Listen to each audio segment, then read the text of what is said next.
এই যা যা, একদম জ্বালিয়ে মারলি তোরা। তোদের পাহারা দিতে গিয়ে না আমার সারাটা দিন কেটে যায়। এই যা যা।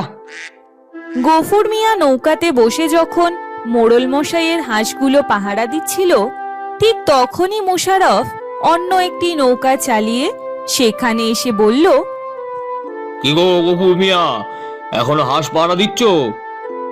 কি করবো ভাই, এইটাই তো আমার কাজ। সত্যি বাপু, তোমাকে যত দেখি তত অবাক হই। বলি এভাবে আর কতদিন পরের হাঁস পাহারা দেবে? এবার নিজের জন্য কিছু ভাবো। আমার জন্য আর ভেবে কি করবে, কপালে যা আছে তাই হবে। বোকার মতো কথা বলো না তো, এবার নিজের জন্য একটু ভাবো।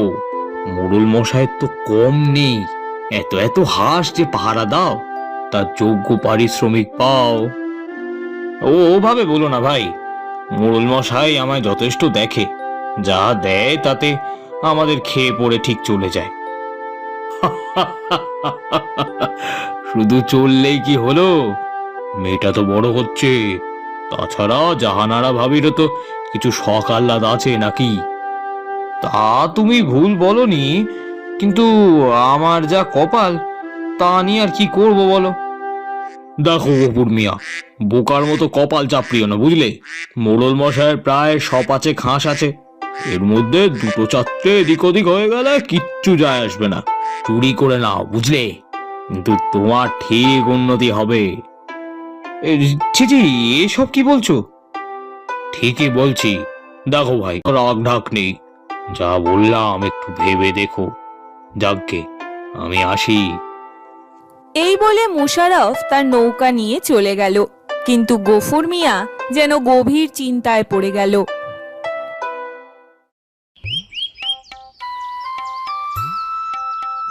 সাদিয়া, এই সাদিয়া, সারাদিন শুধু টোটো করে বেড়ানো, একটা সময়ও ডেকে পাওয়া যায় না।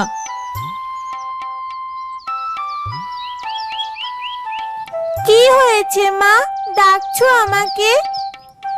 কোথায় ছিলি এতক্ষণ, ডেকে পাওয়া যায় না যে? পারে, আমি তো পুকুর পাড়েই ছিলাম। এবার বলো তো, ডাকছো কেন? কেন আবার? তাড়াতাড়ি খেয়ে নে দেখি, আমাকে আবার ডিম বেচতে যেতে হবে।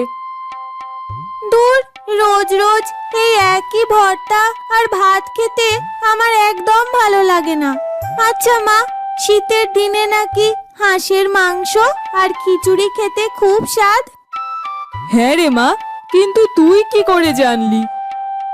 বারে, আয়েশার মা তো নাকি প্রায়ই রান্না করে। ও মা, মা, আমাদেরও একদিন রান্না করো না। মারে, হাঁসের যা দাম, আমরা হাঁস কোথায় পাবো বল? বারে, বাবা তো প্রত্যেক দিনই অত অত হাঁস দেখাশোনা করে। আমাদের কি আর হাঁসের অভাব? পাগলি মেয়ে আমার, মোড়ল চাচার হাঁস।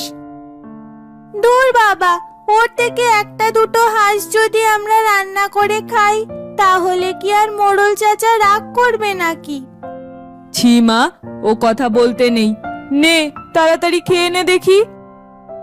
না মা, আমি হাঁসই খাবো, ওই ভর্তা ভাত আমি খাবো না। এ কথা বলেই সাদিয়া সেখান থেকে চলে গেল, আর জাহানারাও মন খারাপ করে কাজে লেগে পড়ল।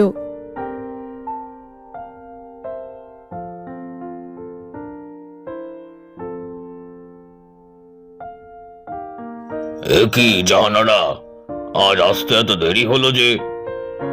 মাফ করবেন মোড়ল মশাই, আজ বাড়ির কাজ সারতে একটু দেরি হয়ে গেল। আমি এক্ষুনি খামার বাড়ি থেকে ডিমগুলো নিয়ে বেচতে যাচ্ছি। বেশ বেশ, তাই করো।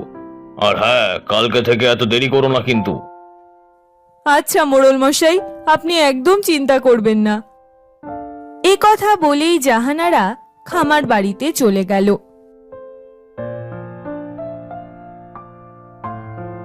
হায় আল্লাহ, দুটো টাকার জন্য কত কষ্ট করি, কবে যে আমাদের কপালটা একটু খুলবে। যাই, ডিমগুলো সাবধানে বের করে আনি।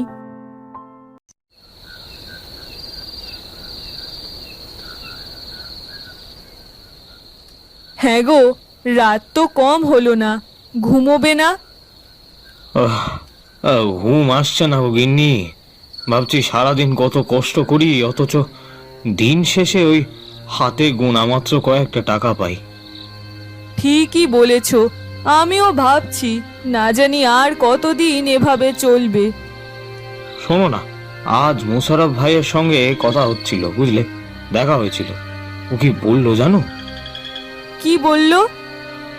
বললো মোড়ল মশাইয়ের তো অনেক হাঁস, 2-4টে চুরি করলে তার খুব একটা ক্ষতি হবে না। আচ্ছা তুমি বলো, এটা কি সম্ভব? হ্যাঁ গো, আজ মেয়েটাও বড্ড বায়না ধরেছিল হাঁসের মাংস আর খিচুড়ি খাবে। এমনই পোড়া কপাল, সারাদিন হাঁস নেড়েও মেয়েটাকে খাওয়াতে পারছি না। দুঃখ করো না গো, সবই আমাদের কপাল। নাও, এসব চিন্তা না করে এবার ঘুমাও দেখি। এই বলে জাহানারা আর গফুর মিয়া ঘুমিয়ে পড়ল।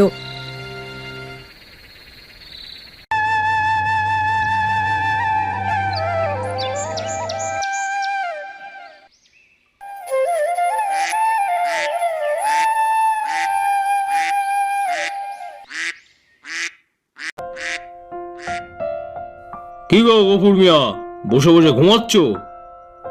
আরে মোশারেফ, কখন এলে? এসো এসো। সত্যি কখন যে চোখ লেগে গেছে, একদম টেরই পাইনি। তা করলে কি হবে নাকি? তা কাল তোমাকে যা বললাম সে ব্যাপারে কিছু ভাবলে? না গো, ওইসব নিয়ে আর ভাবিনি। যাকে বেলা তো পড়ে এলো, যাই হাঁসগুলোকে নিয়ে একটু খামার বাড়িতে যাই গে। আসি গো ভাই।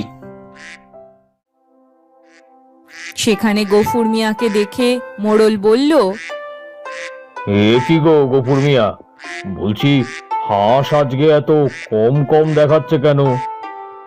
কি যে বলেন মোড়ল মশাই, আরে কম হবে কেন? যা ছিল তাই তো আছে। না, আমার তো মনে হচ্ছে না।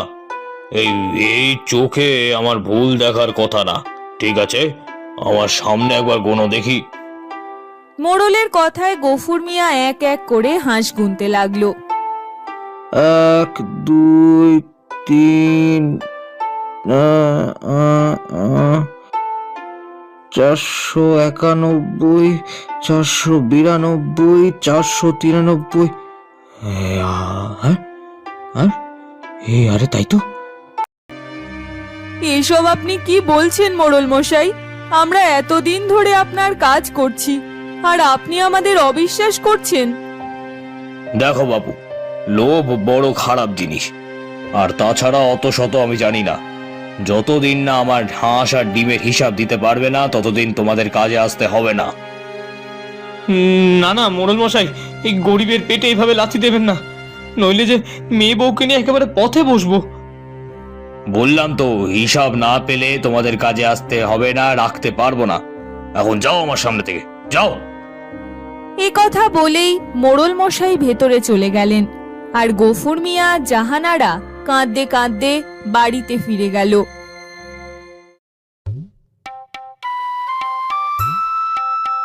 আহা গিন্নি, কি করেছো গো?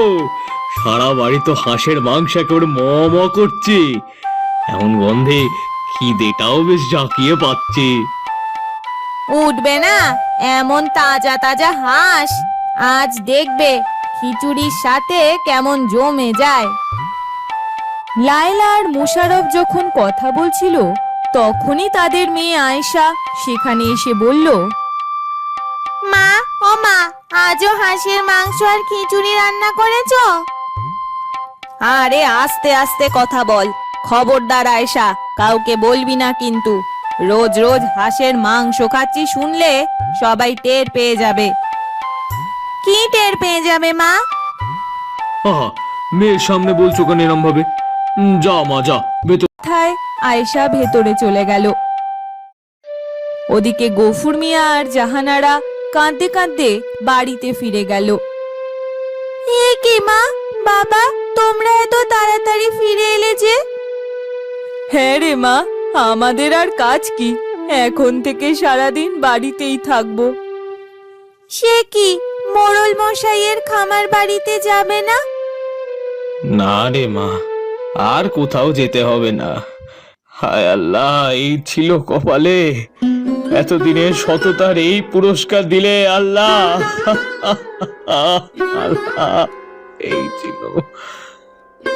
ওগো কেঁদো না, আল্লাহ আছেন।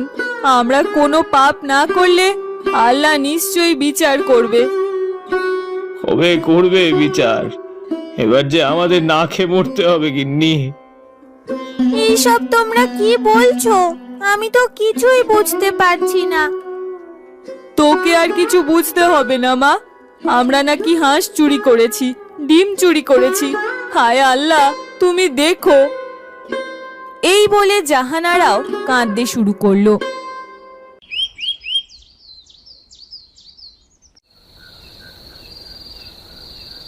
আয়েশা খেতে বসলো।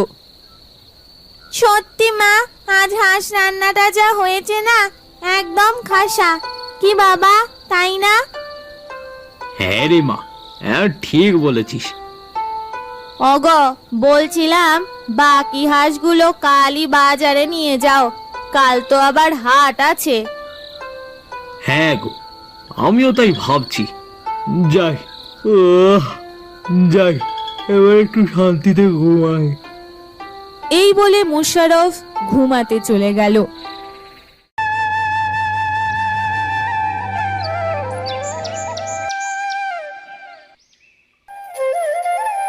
পরদিন সকালে মাঠে বসে সাদিয়া আর আয়েশা যখন খেলছিল, তখন আয়েশা বলল, এ কি রে সাদিয়া, রোজ রোজ তুই খেলায় হেরে যাস?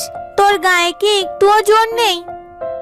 কি করব বল, আমি তো আর রোজ রোজ তোর মতো হাঁসের মাংস আর খিচুড়ি খাই না। আমার গায়ে শক্তি আসবে কোথা থেকে বল? তা তুই মন্দ বলিসনি, জানিস তো কাল রাতেও আমি খিচুড়ি আর হাঁসের মাংস খেয়েছি। বলিস কি রে? ওদিক তাকালো। তারপর সাদিয়ার কানে ফিস ফিস করে কিছু একটা বলতেই সাদিয়া বলল, বলিস কি রে? হ্যাঁ রে, সত্যি বলছি, তবে তুই কাউকে বলিস না যেন। না না, আমি আবার কাকে কি বলবো? এবার আমি আসি রে, বাড়িতে আমার অনেক কাজ। এ কথা বলেই সাদিয়া সেখান থেকে চলে গেল। ওদিকে মুশারফ হাঁসগুলো নিয়ে হাটে গিয়ে বলল, কি গো ভাই, কেউ চুপ করে রইলে যে? কোনো কিছু বলছো না তো? বলো, কত দেবে? আরে বললাম তো, এই হাঁস আমি জোড়া 1000 টাকার বেশি একটা টাকাও দিব না। দিলে দাও, নালে বাড়ি যাও। না না ভাই, এমন খাসা হাঁস আমি অত কমে দেবো না।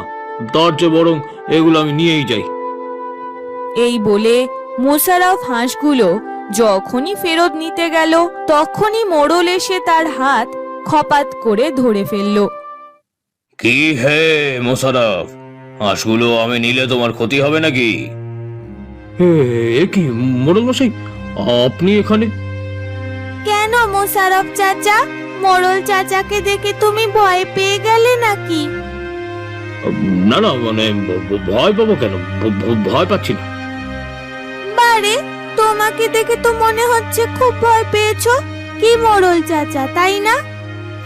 হ্যাঁ রে মা, তাই তো মনে হচ্ছে। কি গো মোশারফ মিয়া, সত্যিটা এবার তুমি স্বীকার করবে নাকি তোমায় পুলিশে দেব? আমাকে ক্ষমা করে দিন মোড়ল মশাই, লোভে পড়ে আমি অনেক বড় পাপ করে ফেলেছি। দয়া করে আমাকে ক্ষমা করে দিন, আমাকে পুলিশে দেবেন না।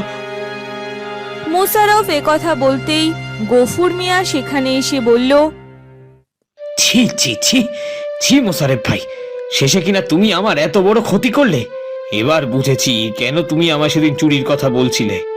আজ বুঝতে পারছি আসলে আসলে চোর তুমি, যে নিজে চুরি করে আমাকে ফাঁসিয়েছে। ছি। আমায় ক্ষমা করে দাও গফুর। আসলে তোমার তোমার আসলে তোমাকে আমার খুব হিংসা হতো। গ্রামের সবাই তোমায় বেশ ভরসা করছে, অথচ আমায় দেখলি কেমন অসৎ ভাবে। ভেবেছিলাম হাঁস চুরি করে লাভ হবে, যখন তোমাকে চোর সাজিয়ে দেবো, বেশ আমারই লাভ হবে। তাই বলে বিনা অপরাধে আমাদের এমন ফাঁসালেন ভাই? তুমি ভারী অন্যায় করেছো মোশারফ। তোমার কারণে আমার এতদিনের বিশ্বস্ত লোক গফুর মিয়াকে আমি অবিশ্বাস করেছি, তাই আজ তোমাকে আমি পুলিশে দেবই। না না মোড়ল মশাই, আপনি মোশাররফকে পুলিশে দেবেন না। ও না বুঝে এমন একটা অন্যায় করে ফেলেছে, কিন্তু পুলিশ ওকে ধরে নিয়ে গেলে ওর বউমের কি হবে? ওরা তো খেতে পাবে না। গফুর মিয়ার কথা শুনে মোশাররফ কাঁদতে কাঁদতে বলল, আমায় ক্ষমা করে দাও গফুর মিয়া, বিনা অপরাধে শাস্তি দিতে চাইছিলাম, আমাকে ক্ষমা করে দাও গফুর মিয়া। সত্যি গফুর, তোমার কোনো তুলনা নেই। আর সাদিয়া মা, তোর মাথায় অনেক বুদ্ধি, তোর কারণেই আজ আমি চোর ধরতে পারলাম। হ্যাঁ মোড়ল চাচা, আয়েশা আমায় সত্যিটা বললো বলেই তো পারলাম। এবার বল দেখি তুই কি চাস? বেশি কিছু না, শুধু একদিন খিচুড়ি আর হাঁসের মাংস খেতে চাই, ব্যাস।